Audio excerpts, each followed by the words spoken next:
I'd like to call the House Health Full Committee to order. Will the clerk please take the roll?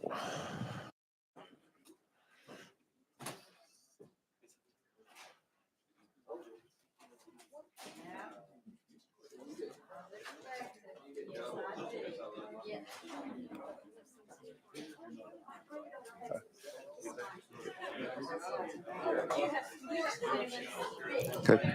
Members, if you can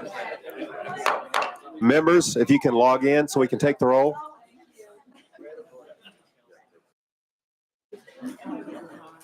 Yeah, everybody got it. Yeah, no, I'm good. We'll just wait.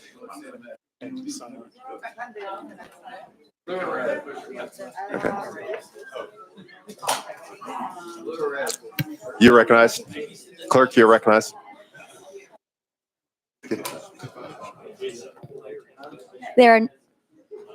Mr. Chairman, there are 19 members present. All right, thank you.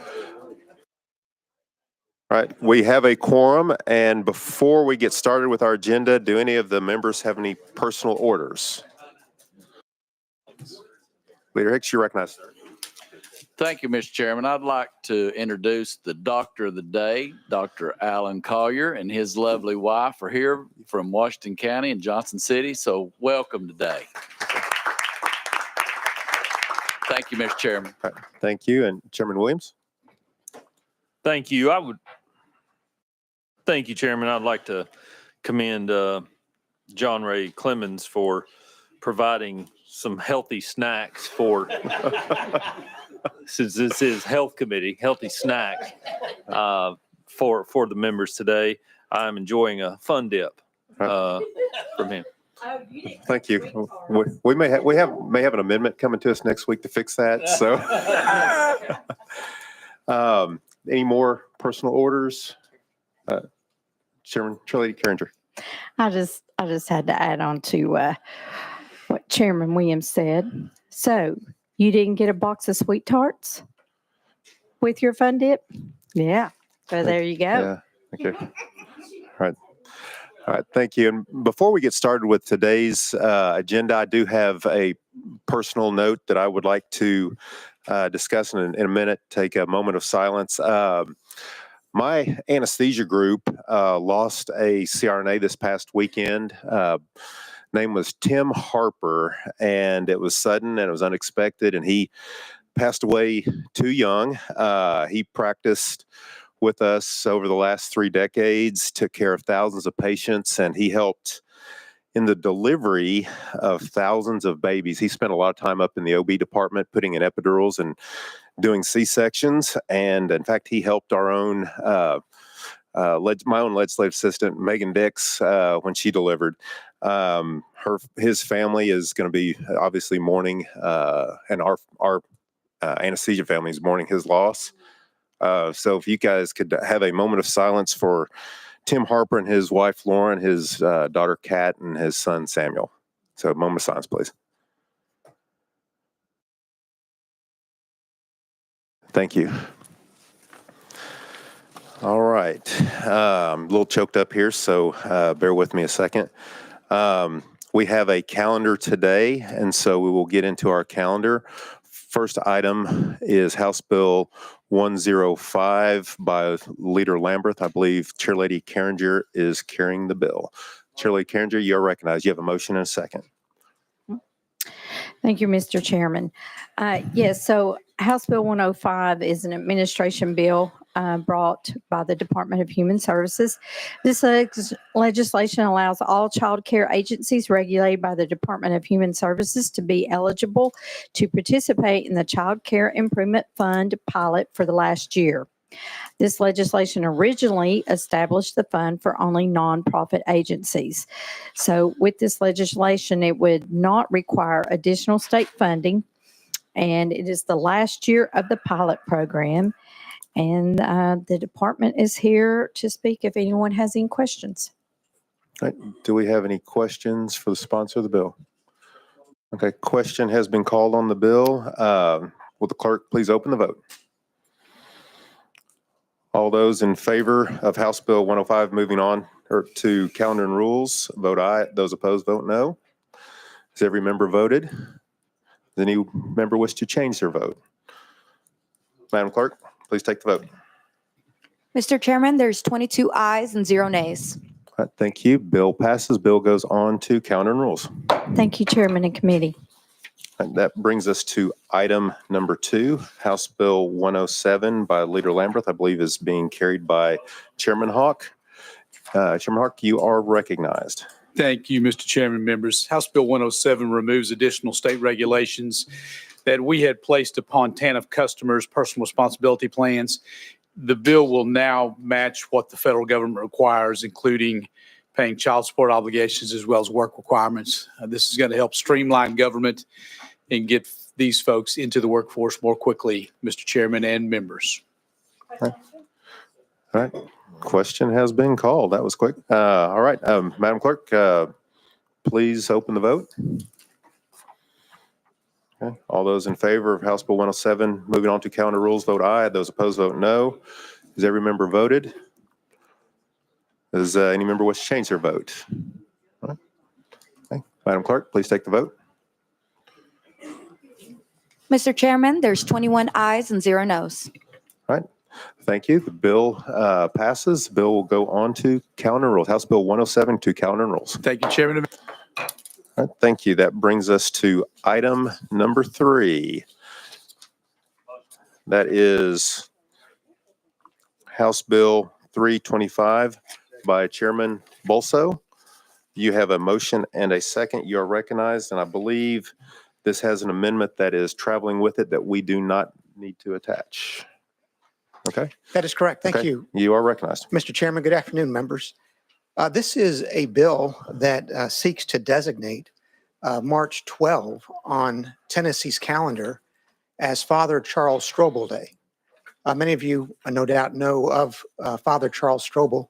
He was perhaps the foremost advocate for the homeless that we have ever had in the state of Tennessee. He passed away about 18 months ago in August of 2023. He's a Nashville native.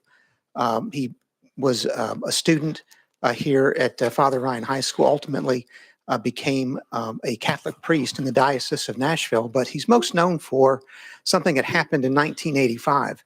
When he was at his rectory at Holy Name Catholic Church in East Nashville, there were a group of homeless folks that were gathering in the parking lot, and when it was very cold, and he decided that he just could not allow them to stay outside, and so he invited them in, and thus began this program called Room in the Inn, which is a model for caring for homeless, not just in Tennessee now, but across the country, because Father Strobel was someone who didn't just feed the homeless. He was someone who genuinely loved the homeless and taught others to do likewise, which I think in part is why this bill is here in the Health Committee, because he cared not just for feeding the homeless, but for educating them, for caring for their health and for their income as well. Room in the Inn is now a program that spans across hundreds of congregations across Tennessee, thousands of volunteers across Tennessee, many, many more outside of Tennessee, and it serves about 4,000 homeless in Middle Tennessee today. And with that, Mr. Chairman, I am ready for questions. All right. Thank you, and I appreciate the history lesson there, and that's a good thing. Chairman White. Thank you, and thank you, Chairman Bolso. The one we had in education a while ago, Sister Sandra Olivia. Sister Sandra Smith. Smith. Yes. Did she work with the same group, or is that totally separate?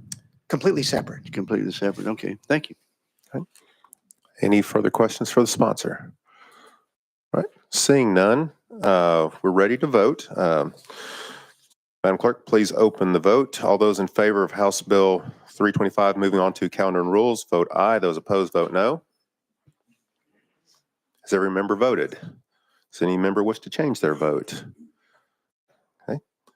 Madam Clerk, please take the vote. Mr. Chairman, there's 22 ayes and 0 nays.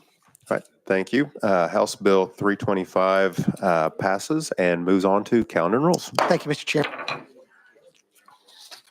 right. That brings us to item number 4. House Bill 383 by Representative Butler. You have a motion, a second. You are recognized. Thank you, Mr. Chairman. This legislation would add alpha-gal syndrome to the Department of Health's published list of reportable diseases and conditions, the occurrence of which is reported to the department by healthcare providers pursuant to the existing administrative rules. Alpha-gal is spread through a tick bite from the Lone Star tick. Tennessee is an alpha-gal hotspot, primarily affecting rural areas, with over 33% of its residents in some areas of Tennessee are sensitized to alpha-gal, and up to 9% of those individuals have allergic reactions.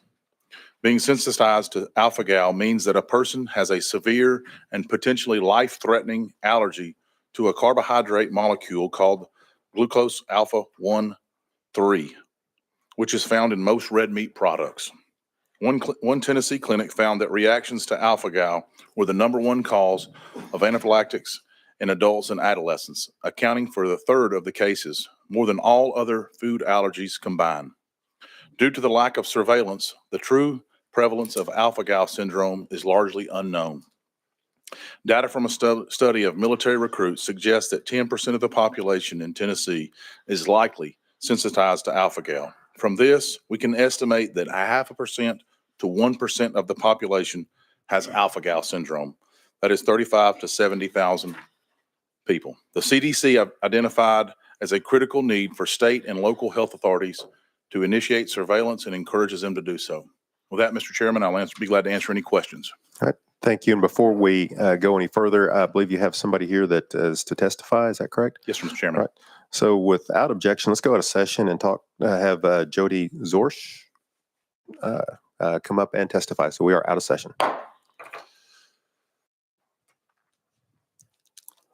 And just for the record, tell us your name and where you're from, and you've got 3 minutes. My name's Jody Zorsch, and I'm from Morgan County, Tennessee. And I am one of the statistics of those suffering from alpha-gal. It took about 10 years for me to be diagnosed. Reporting would be helpful because, as Representative Butler said, this is a high prevalence food allergy. And reading labels has never been as important to me as it has been in the last year since I've been diagnosed. Not only is alpha-gal in meat, it's in pork, which they say that's the other white meat, but it's still considered a red meat. It's in our medicine. It's in our shampoos. It's in our paper materials. It's in lotions. It's in perfumes. It's in everything. Having this reported will show the prevalence of what it is and hopefully lead to better labeling so people like I can go to the grocery store and buy food and not have to worry about having an anaphylactic reaction to what we eat. I've had 2 reactions, severe reactions to products I ate before I was diagnosed. Now that I've been diagnosed, my diet's very limited, but thankfully, I've not had any ER visits lately. But I urge your support for this bill to help track it and show the prevalence, and so we can get food labeling and other labeling for those of us with this allergy. Thank you. Thank you. And do we have questions? Okay. Shirley Lynn, you're recognized. Thank you. Thank you, Mr. Chairman. Thank you, Mr. Chairman. I find things like this just completely fascinating. And what would the food label need to say that this product contains alpha-gal protein? Is that what the label would need to say? We need to say mammal products. Mammal products. Okay. Because, for example, you get chicken sausage. So chicken is safe for alpha-gal to eat. Mhm. But when you read the label, it's in a beef casing. Oh.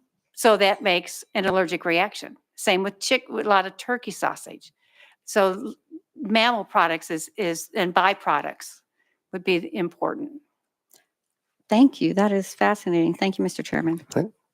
Further questions? All right.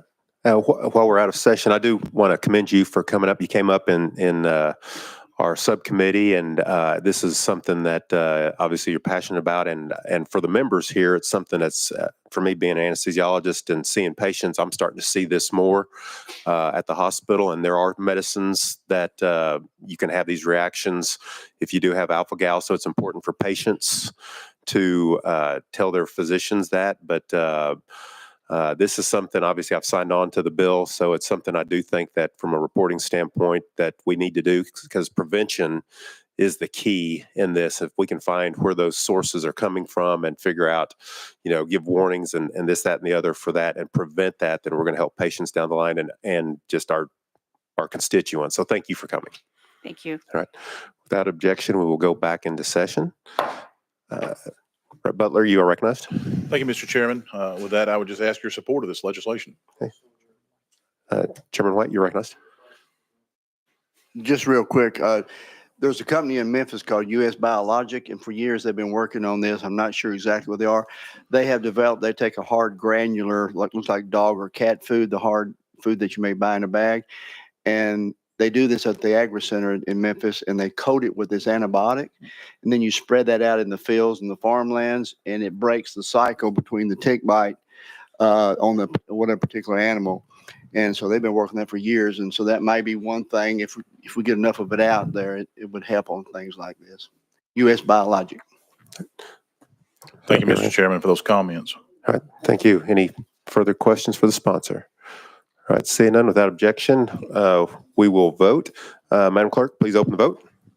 All those in favor of House Bill 383 moving on to calendar and rules, vote aye. Those opposed, vote no. Has every member voted? Does any member wish to change their vote? Madam Clerk, please take the vote. Mr. Chairman, there's 23 ayes and 0 nays. All right. House Bill 383 passes and moves on to calendar and rules. Thank you, Mr. Chairman and committee. All right, thank you. And that has finished our calendar for today. So seeing no further business before us, we are adjourned.